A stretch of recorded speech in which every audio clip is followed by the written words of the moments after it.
এখন অজু হয়ে গেল, অজুর ফজিলত প্রসঙ্গে দুটি হাদিস।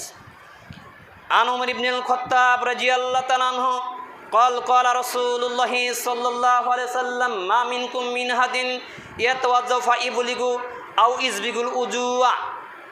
উমর ইবনুল খাত্তাব রাদিয়াল্লাহু বর্ণিত, তিনি বলেন রাসূলুল্লাহ সাল্লাল্লাহু আলাইহি ওয়াসাল্লাম বলেছেন, তোমাদের মধ্যে থেকে যে ব্যক্তি ওযু করবে এবং উত্তম রূপে অথবা পরিপূর্ণভাবে ওযু করবে, সুম্মা ইয়াকুলু, অতঃপর বলবে আশহাদু আল্লা ইলাহা ইল্লাল্লাহ ওয়া আন্না মুহাম্মাদান আবদুল্লাহি ওয়া রাসূলুহু, আমি সাক্ষ্য দিচ্ছি আল্লাহ এক অদ্বিতীয়, তিনি ছাড়া প্রকৃত কোনো মাবুদ নেই এবং মুহাম্মদ সাল্লাল্লাহু আলাইহি ওয়াসাল্লাম আল্লাহর বান্দা এবং রাসূল।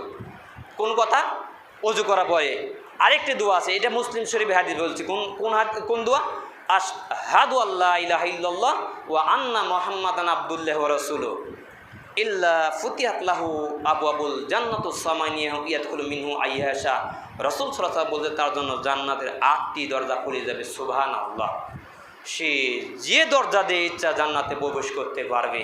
এখন আপনি বলতে পারেন, ইমাম সাহেব আমরা যে ওই দোয়া পড়ি আশহাদু আল্লা ইলাহা ইল্লাল্লাহ ওয়া লা শারীকা লাহু ওয়া আশহাদু আন্না মুহাম্মাদান আবদুহু ওয়া রাসূলুহু আল্লাহুম্মা জান্নিবনা মিনাত তাবিন ওয়া জান্নিবনা মিনাল মুতাত্তাহিরিন, এটাও রয়েছে। তবে এটা অনেক বড় দোয়া, অনেক পেঁচালো। আর এটা আমি একটা ছাত্রকে একবার দুইবার বললে মুখস্থ করে। কোন দোয়া? আশহাদু আল্লা ইলাহা ইল্লাল্লাহ ওয়া আন্না মুহাম্মাদান আবদুল্লাহি ওয়া রাসূলুহু। সবাই দোয়া ওযু করার পরে বলবেন, তাহলে রাসূল সাল্লাল্লাহু আলাইহি ওয়াসাল্লাম বলতে তার জন্য জান্নাতের 8টি দরজা খুলে দেওয়া হবে এবং খুলে যাবে, সে যে দরজা দিয়ে ইচ্ছা জান্নাতে প্রবেশ করতে পারে। তো ওযু করার পরে এই দোয়াটা সবাই মুখস্থ করে, সংক্ষিপ্ত দোয়া, ওইটা অনেক বড় দোয়া। আর এটা একবারে সহজ, ছোট বাচ্চাদের কমনমতি বাচ্চাদের যারা জ্ঞান সম্পন্ন তাদের 1-2 বার বললেই মুখস্থ করে নেই। আশহাদু আল্লা ইলাহা ইল্লাল্লাহ ওয়া আন্না মুহাম্মাদান আবদুল্লাহি ওয়া রাসূলুহু, হাদিস মুসলিম, তিরমিজি, মিশকাত।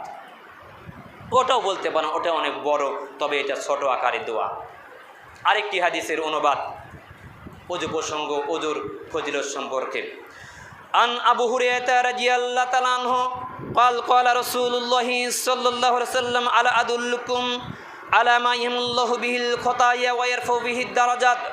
আবু হুরায়রা রাদিয়াল্লাহু বর্ণিত, তিনি বলেন রাসূলুল্লাহ সাল্লাল্লাহু আলাইহি ওয়াসাল্লাম সাহাবীদের উদ্দেশ্য করে বললেন, আমি কি তোমাদের এমন একটি কথা বলে দিব না যা দ্বারা আল্লাহ তোমাদের গুনাহসমূহ, গুনাহ খাতা মিটিয়ে দিবেন এবং তোমাদের পদমর্যাদা বাড়িয়ে দিবেন?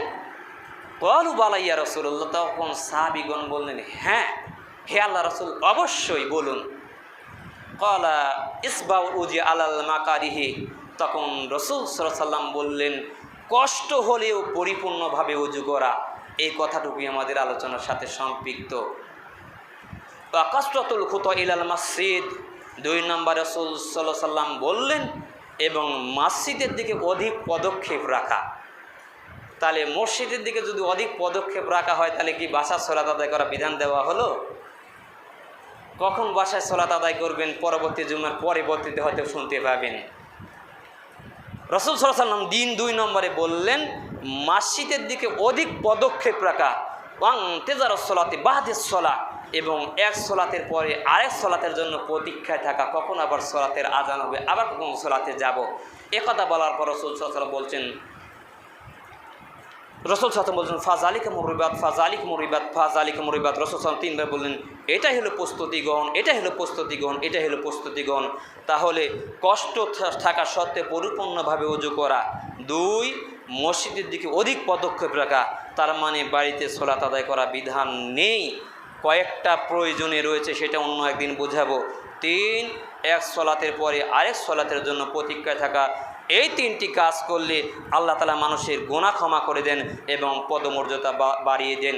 আল্লাহ তাআলা সবাইকে এই সঠিক নিয়ম মেনে ওযু করার মতো তৌফিক দান করুন, আমিন। সুবহানাকা আল্লাহুম্মা ওয়া বিহামদিকা আশহাদু আল্লা ইলাহা ইল্লা আনতা আস্তাগফিরুকা ওয়া আতুবু